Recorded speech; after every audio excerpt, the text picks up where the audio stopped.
जम्मू कश्मीर में नए साल की रात वैष्णो देवी भवन में अकीदतमंदों की भीड़ में इजाफा होने से भगदड़ मच जाने का वाकया पेश आया, जिसमें 12 अकीदतमंद हलाक हुए और 15 जख्मी हुए हैं। ये वाकया गुज़िश्ता रात 2:15 पर माता वैष्णो देवी भवन के गेट नंबर 3 पर पेश आया है। जारी प्रेस नोट के मुताबिक फौरी तौर पर रेस्क्यू ऑपरेशन लॉन्च किया गया। महलूकीन की लाशों को मजीद कानूनी कार्रवाई के लिए CHC कटरा मुंतकिल कर दिया गया है। जख्मी यात्रियों को मेडिकल यूनिट भवन में इब्तदाई तिब्बी इमदाद फराहम की गई और उसके बाद खसूसी इलाज के लिए श्री माता वैष्णो देवी नारायणा सुपर स्पेशलिटी अस्पताल मुंतकिल किया गया। 4 जख्मियों को पहले ही डिस्चार्ज किया जा चुका है। हादसे पर जम्मू कश्मीर के LG मनोज सिन्हा ने दुख का इजहार करते हुए मुआवजे का ऐलान किया है। महलूकीन के अहले खाना को 10-10 लाख रुपए दिए जाएंगे, वहीं 2-2 लाख रुपए जख्मियों को दिया जाएगा। वहीं इस हादसे की जांच के लिए 3 अफराद पर मुश्तमिल एक आला सतही जांच कमेटी तश्कील दी गई है। ये कमेटी जम्मू के प्रिंसिपल सेक्रेटरी और ADGP और डिविजनल कमिश्नर जम्मू की क़यादत में जांच करेगी। अकीदतमंदों की मदद के लिए बोर्ड ने हेल्पलाइन नंबर जारी किया है। भगदड़ के बाद यात्री यात्रा बहाल कर चुके हैं। श्रद्धालुओं में काफी जोश और खरोश है। कम तादाद में श्रद्धालुओं को दर्शन के लिए वैष्णो देवी मंदिर भेजा जा रहा है। मुल्क भर से श्रद्धालु बड़ी तादाद में दर्शन के लिए कटरा आए हुए हैं।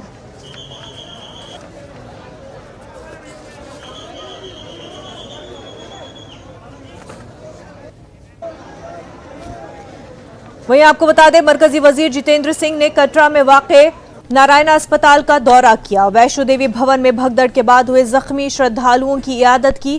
उन्होंने नारायणा अस्पताल के दौरे के बाद मीडिया से बात भी की। उन्होंने कहा कि जो नारायणा अस्पताल में दाखिल हुए हैं उन सब की हालत मुस्तहकम है। नारायणा अस्पताल में है, यहाँ पर जो स्थिति है उसके अनुसार लगभग इतना, कम से कम इतनी संतोषजनक बात है कि जो यहाँ पर दाखिल हुए हैं वो स्थिर है, स्टेबल है। हमारे साथ डॉक्टर JP सिंह भी हैं। अभी प्रत्येक इंजर्ड व्यक्ति से मिलना भी हुआ। ICU में हमारे 6 लोग दाखिल हैं, जिनमें से 2 तो लगभग अब छुट्टी देने के काबिल हैं। दूसरे 4 उनको थोड़ी सी कन्वर्शंस हुई थी, सीजर्स हुई थी। कभी कभी एनॉक्सिया, हिपॉक्सिया हो जाता है जब सांस बंद जाता है, क्योंकि एक के ऊपर एक जब वो दब गए तो सांस दबने से उसका इमीडिएट इन्होंने जो इंट्यूबेशन करना था या जो दूसरे इमरजेंसी मेजर्स हैं वो एक्सरसाइज किए। मुझे लगता है धीरे धीरे they also have a good prognosis. कोई ऐसा नहीं लगता कि कोई जान का खतरा उन पर भी हो। उसके अतिरिक्त 4 व्यक्ति कॉमन वार्ड में है, जनरल वार्ड में, वो भी लगभग अब छुट्टी देने के काबिल हो जाएंगे। तो मुझे लगता है कुल मिलाकर के जो दाखिल हुए हैं उनकी स्थिति स्टेबल है। इसी दौरान कटरा में मकामी अफराद ने माता वैष्णो देवी श्राइन बोर्ड के खिलाफ एहतजाज किया है। लोगों ने इस भगदड़ के लिए इंतजामिया को जिम्मेदार ठहराया है। एहतजाजियों का कहना है कि हुकाम ने गुंजाइश से ज्यादा अफराद को मंदिर में जाने की इजाजत दी थी। हम जो प्रदर्शन कर रहे हैं, जो हमारे यात्री मारे गए, श्राइन बोर्ड अगर रखवाली नहीं यात्री को कर सकता, इतना यात्री ने ऊपर किस लिए भेजा, इसलिए हम प्रशासन कर रहे हैं। जो ये अगर श्राइन बोर्ड होश में नहीं आया, ये हम करते रहेंगे। ਸਾਰੀ ਦੀ ਸਾਰੀ ਗਲਤੀ ਹੈ ਨਾ ਸ਼ਰਾਈਨ ਬੋਰਡ ਦੀ ਆ। ਟੋਟਲ ਤੁਸੀਂ ਦੇਖੋ, ਤੁਸੀਂ ਯਾਤਰਾ ਲਈ ਜਾਂਦੇ ਆ 50,000 ਬੰਦਾ ਆ, 50,000 ਬੰਦਾ ਉਹਨਾਂ ਕੇ ਛੱਡੋ ਸਰ। ਉੱਪਰ ਇਹ ਹਾਲ ਸੀਗੀ, ਤੁਸੀਂ ਛੱਡ ਦਿਓ। ਮੈਂ ਲਾਈਵ ਦੇਖੀਆਂ, ਮੈਂ ਲਾਈਵ ਬੋੜੀਆਂ ਚੱਕੀਆਂ, ਆਪ ਚੱਕੀਆਂ, मैं खुद बोड़ियां चक्कियां सर, अपने हाथ के नाल बोड़ियां चक्कियां। मैनू पता सर, गवर्नमेंट का एक बंदा वहाँ पर नहीं था। कितनी मुश्किल से हम लोगों ने वहाँ से बचाए और हमारे बच्चों को हम निकाल, कोई नहीं था। पुलिस लाइव कल की यात्रा पर्ची है पूरी, नहीं कोई आपस में नहीं लड़ा। ये पूरा श्राइन बोर्ड और ये पूरा बिल्कुल गलत। मैं थी वहाँ पर, बिल्कुल गलत। आने वालों की जाने वालों की कोई व्यवस्था नहीं थी। लाइन की 6:15 बजे मैंने यात्रा चालू की। यात्रा पर्ची के यहाँ रोक सकते थे हमें कि भाई आप नहीं जाएंगे, लेकिन यात्रा पर्ची में हमें कोई रोका नहीं गया और न हमें ये कहा गया कि ऊपर बहुत रश है। अगर हमें कह दिया जाता तो हम कभी ऐसी रिस्क नहीं लेते। 11:58 पर मैं यहाँ बिल्कुल भवन पर था। भवन पर जाने वालों की संख्या लगभग 10,000 लोग एक जगह फंसे हुए थे। बगल वाला नेट इतना कमजोर था कि वहां से निकलने में बहुत ही तकलीफ थी और इतनी रश में बहुत सारी लेडीजों को, बहुत सारे बच्चों को जबरदस्ती प्रेशर करके उनको भगाया गया। अगर आज लोग मरे जम्मू से हमारे नुमाइंदे समीर बराह रास्त हमारे साथ जुड़ चुके हैं। समीर, साफ तौर पर आईनी शाहिदीन का कहना है कि श्राइन बोर्ड की लापरवाही है कि 12 लोगों ने अपनी जान गंवा दी। जी बिल्कुल, आपने सही कहा। कहीं ना कहीं जो श्राइन बोर्ड है वो अपनी जिम्मेदारी से भाग नहीं सकता है। जिन लोगों से हमने बात की उनका ये कहना था कि बहुत मिसमैनेजमेंट था। जो वहाँ पे लोग भी दर्शन करने गए थे, जो आई विटनेस हैं उनका भी ये साफ कहना था। और इसी को चलते आज जिस तरह से प्रोटेस्ट भी यहाँ पे है, लोकल्स ने प्रोटेस्ट भी किया, यहाँ पे यात्री भी थे उसमें शामिल। तो कुल मिला के जो लोग हैं वो खुश नहीं दिखे। यात्रा का जो मैनेजमेंट है वो उनमें कहीं ना कहीं कोताही उनको दिखी है। और जाहिर तौर पर सबसे बड़ी बात उनको ये लगा है कि जो पुलिस हो या CRPF हो या श्राइन बोर्ड की जो इंतजामिया वो बिल्कुल वहाँ पे ना तो चेकिंग कर रहे थे, ना कोई चीज़ कर रहे थे, ना कोई उनको वहाँ पे कोई प्रॉपर मैनेजमेंट था, ना मॉनिटरिंग थी। तो कुल मिला के ये एक बहुत बड़ा इशू बन गया है। और ये इशू बन गया हमारे साथ कुछ आई विटनेस हैं जो पंजाब से आए हैं और ये लोग वहाँ पे थे, ये बात करेंगे। क्या नाम है आपका? राहुल नाम है जी। राहुल, क्या देखा आपने? पहले हमने ये देखा कि पहले तो सब कुछ ठीक चल रहा था, एकदम से पुलिस ने भीड़ को रोकना शुरू कर दिया। आने वाले भी रोक लिए, जाने वाले भी रोक लिए। उसके बाद भीड़ कंट्रोल नहीं हुई तो पुलिस ने बोला कि जाओ, जैसे ओपन है चले जाओ। जाते जाते लोगों ने एक दूसरे के ऊपर चढ़ना शुरू कर दिया। मेरा ये छोटा सा बच्चा भीड़ में दब गया, मैंने किसी थर्ड पर्सन को पकड़ा के इसकी जान बचाई है। उसके बाद हमारे साथ कोई लेडीज खड़ी थी, उसकी बच्ची बेचारी उसी टाइम पे खत्म हो गई लोगों के नीचे आके। तो प्रशासन ने उसमें लाठीचार्ज करा उसको बचाने के लिए। तो एकदम से घटिया प्रशासन का मेरे से कंट्रोल मिला वहाँ पे। अगर यही सिक्योरिटी पहले देखी जाती तो सब कुछ ठीक हो जाता। उसके बाद आपने क्या किया जब ये हुआ? उसके बाद आप क्या वापस आए या आपने दर्शन? हम तभी निकल गए वहीं से ही, रुकने की कोशिश भी नहीं करी हमने वहाँ पे, क्योंकि हमने बच्चे छोटे छोटे संभालने थे अपने। अगर वहाँ पे अगर रुकते तो शायद आज हम में से कोई एक आधा ना होता। आपका नाम क्या है? रजनी। आप पहली बार आ रही थी? नहीं, मैं तीसरी बार आई हूँ। तो क्या देखा आपने, क्या बयान करेंगे किस तरह से? यही देखा कि मतलब जो कल हुआ था मतलब बहुत ही ज़्यादा बुरा हुआ था, ऐसा कभी नहीं होना चाहिए। हम प्रशासन से यही रिक्वेस्ट करते हैं कि मतलब आगे से ना सिक्योरिटी जरूर उनकी ढंग से होनी चाहिए। क्या यहाँ पे जब आप यहाँ से गए थे क्या पर्ची आपके पास थी प्रॉपर? हाँ जी, हमारे पास प्रॉपर थी। वहाँ पे हमने अंदर से दर्शन करके बस बाहर आ ही रहे थे तो बहुत ही ज़्यादा हड़बड़ मच गई थी। और हमारे छोटे छोटे बच्चे तो उनको बहुत मुश्किल से संभाला। तो आप देख सकते हैं। तो इस वक्त क्या जो नज़ारा मैं आपको दिखाऊं, यहाँ पे फिर लोग जो हैं प्रोटेस्ट पे बैठ गए हैं, धरने पे ही एक्चुअली बैठ गए हैं। और जी लोग यहाँ पे धरना कर रहे हैं और धरने पर बैठ गए हैं। ये कह रहे हैं कि जो मैनेजमेंट है वो बिल्कुल ठीक नहीं था। और आप देख सकते हैं इसमें लिखा भी है कि जो माता के भवन में जो हुआ उसका जिम्मेदार कौन। जाहिर तौर पर जो जितेंद्र सिंह कह रहे हैं, जो LG ने कहा है या बाकी लोगों ने कि हम जिम्मेदारी देखेंगे कि किसकी है, लेकिन ये लोकल जो लोग हैं यहाँ पे ये कह रहे हैं कि जिम्मेदारी किसकी है, ये तो श्राइन बोर्ड की है। श्राइन बोर्ड कहाँ पे सोया हुआ था? तो प्रॉपर मैनेजमेंट क्यों नहीं था? प्रॉपर यहाँ पे मॉनिटरिंग क्यों नहीं थी? प्रॉपर हिसाब क्यों नहीं था? सबको पता है कि जो पहला दिन होता है नवरात्रा, ये पहले साल का नवरात्रा के दिनों भी बहुत रश होता है। और जो पहला साल होता है यात्रा का, जो पहले दिन होता है हर साल, वो भी बड़ा ज़बरदस्त रश होता है। तो क्यों नहीं मैनेजमेंट था, क्यों नहीं हिसाब थे? तो देख सकते हैं आप, ये यहाँ पे लोग हैं और बिल्कुल सभी लोग एहतजाज कर रहे हैं, कह रहे हैं कि ये ऐसे इंसिडेंट्स नहीं होने चाहिए आगे। इस तरह के प्रबंध, इस तरह के इंतजाम होने चाहिए। और ये चीज़ें और जो लोग इसमें जिम्मेदार हैं, ज़ाहिर तौर पर श्राइन बोर्ड पे सारी जिम्मेदारी है। और कई सिक्योरिटी जो एजेंसीज जिसमें काम करती हैं उनके खिलाफ भी गुस्सा है लोगों का। तो ये कह रहे हैं कि क्योंकि देखिए एक रॉन्ग नोशन जाता है, ये जो लोकल्स हैं इनसे ये बात करते हैं। आप क्यों प्रोटेस्ट क्यों कर रहे हैं? ये देखिए आज जो इतना बड़ी त्रासदी जो जहाँ पे हुई है due to negligence of shrine board, totally administrative failure यहाँ पे हुआ है। और यात्रियों को, उन मासूम यात्रियों को, बेचारों को अपनी जान गंवानी पड़ी है भवन के ऊपर। और ये केवल मात्र हो रहा है श्राइन बोर्ड के लालच और इनकी धूर्तता के चलते हुए, क्योंकि ये टारगेट सेट करते हैं, यहाँ दर्शनों को बेचते हैं कि जितनी ज्यादा वहां पे यात्रा छोड़ी जाए उतनी कम। जबकि आप देखिए, मैं आपके माध्यम से सभी मीडिया हाउस से अपील करना चाहूंगा कि एक बार भवन पे जाइए, आप जाके देखिए कि वहां पे कितनी कैपेसिटी है, कितनी वो जगह यात्रियों को, कितने यात्रियों को अकोमोडेट कर सकती है और ये यात्रा कितनी छोड़ते हैं।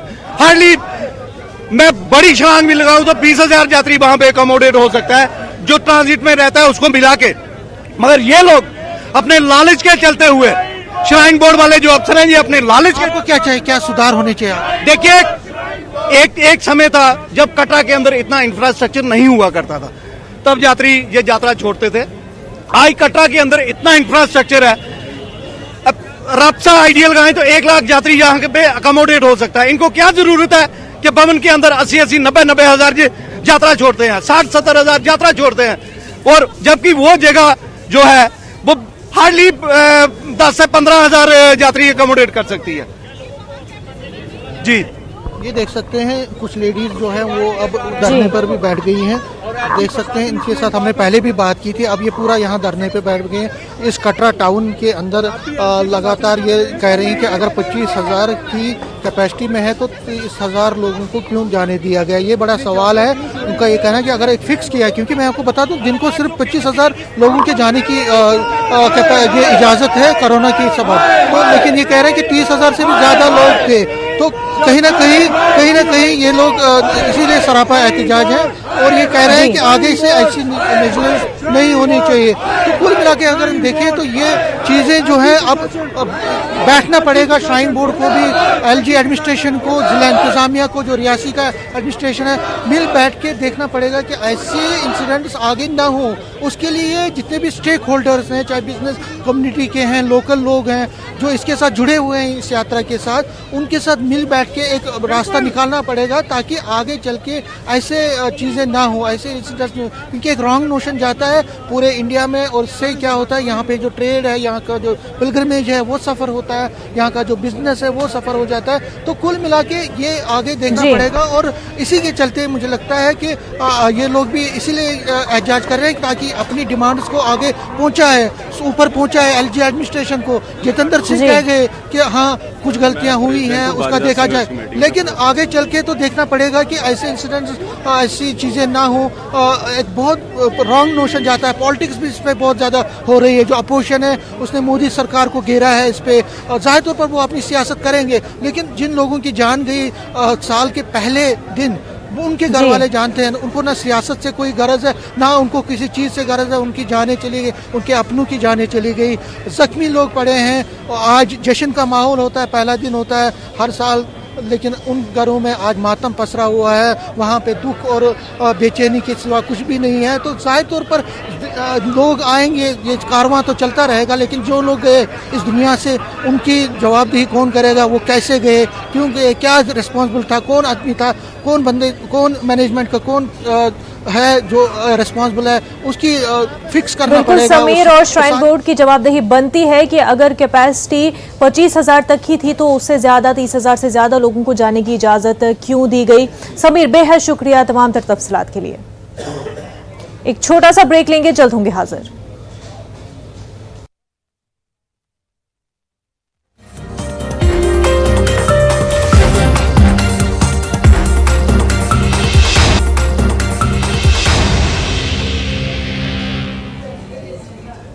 ब्रेक के बाद आपका खैर मकदम है। आपको बता दें, श्रीनगर में गुपकार रोड को सील कर दिया गया है।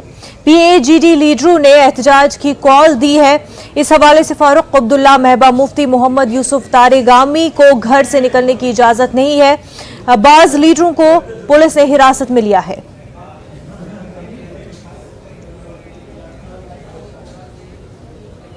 मुल्क भर में कोरोना के केसेस में इजाफा हुआ है। आपको बता दें कि कोरोना के केसेस में तेजी से बढ़ते जा रहे हैं, वहीं ओमाइक्रॉन के केसेस भी तेजी से बढ़ते हुए पूरे मुल्क में दिख रहे हैं। आपको बता दें कि मुल्क भर में कोरोना के 22,775 नए मामला दर्ज किए गए हैं। गुज़िश्ता 24 घंटों में 406 लोगों की कोरोना से मौत हो गई है, जबकि 8,949 अफराद सेहतयाब भी हुए हैं। दूसरी जानिब 15 से 18 साल की उम्र के नौजवानों को वैक्सीनेशन के लिए कोविन ऐप के जरिए आज से रजिस्ट्रेशन का आगाज हो गया है। रजिस्ट्रेशन के लिए आधार कार्ड या स्कूल का ID कार्ड होना जरूरी है। कोरोना वबा से हिफाजत के लिए हुकूमत की जानिब से मुख्तलिफ इक़दाम किए जा रहे हैं। मरकज और रियासी हुकूमत की जानिब से मास्क का इस्तेमाल, समाजी फासला और दीगर एहतियाती इख्तियार करने का अवाम से इल्तिजा लगातार की जा रही है।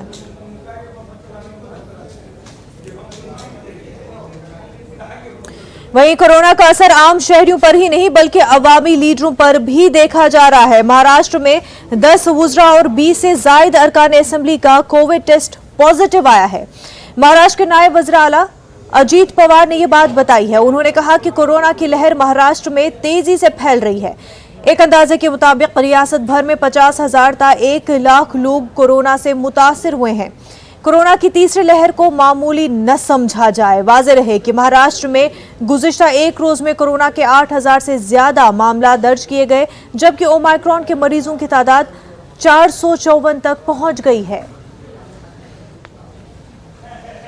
माझी जनतेला, नागरिकांना आग्रहाची विनंती आहे की कोरोना खूप झपाट्याने वाढतो। मी मागेही काहींशी आपल्याशी बोललो होतो। 5 दिवसच अधिवेशन आम्ही ठेवलेलं होतं, तरी 5 दिवसामध्ये जवळपास आत्तापर्यंत 10 मंत्र्यांना कोरोनाची लागण झालेली आहे।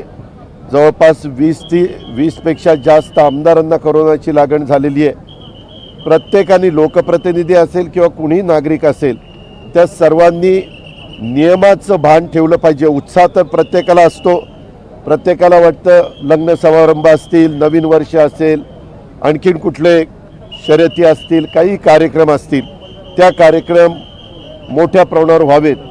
परंतु हा जो कोरोना आहे नवीन आलेला, त्याच्यामध्ये त्या विषाणू इतक्या फास्ट पद्धतीनं सर्वांना त्याच्यामध्ये कोरोना बाधित करतो, ह्याची नोंद कृपा करून सर्वांनी घ्यावी। माझी इलेक्ट्रॉनिक आणि प्रिंट मीडियाला पण विनंती आहे कि मीडिया पण ही बाब लक्ष्यामध्ये आणून द्यावी।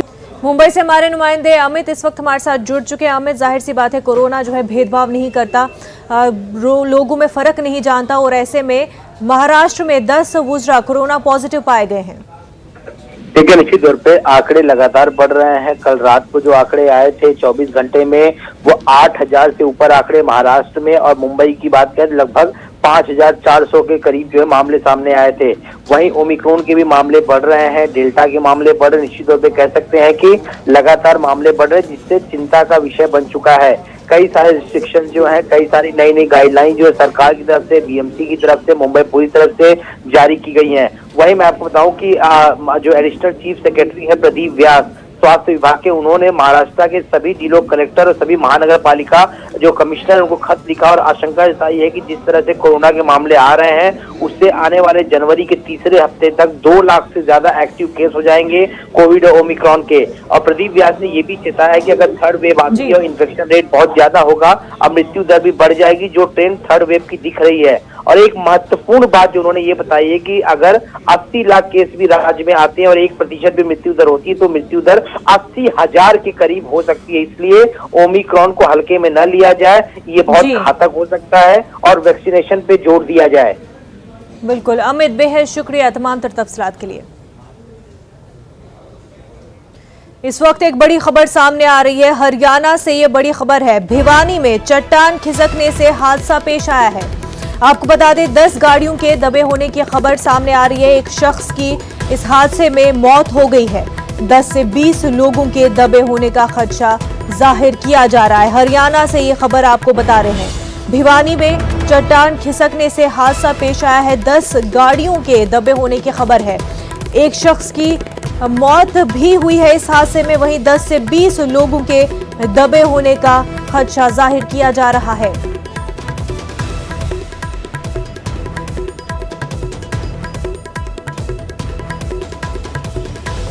भिवानी में चट्टान खिसकने से हादसा पेश आया है, जिसमें एक शख्स की मौत हुई है। 10 से 20 लोगों के दबे होने की खबर सामने आ रही है।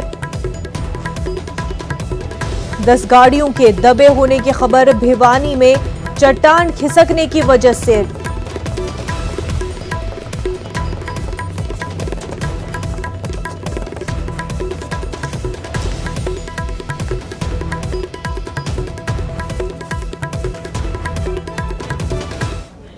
नए साल का आगाज हो गया है। कोरोना दौर में लोगों ने नए साल का शानदार इस्तकबाल किया। आपको बता दें कोरोना गाइडलाइन को फॉलो करते हुए लोगों ने नए साल का खैर मकदम किया है, इस्तकबाल किया है, और साथ ही साथ कोरोना ज़वाबित का ख्याल रखते हुए लोगों ने नए साल को खुशामदीद कहा। अमन, खुशहाली, सेहत और आफात से महफूज रहने की दुआएं भी की गईं।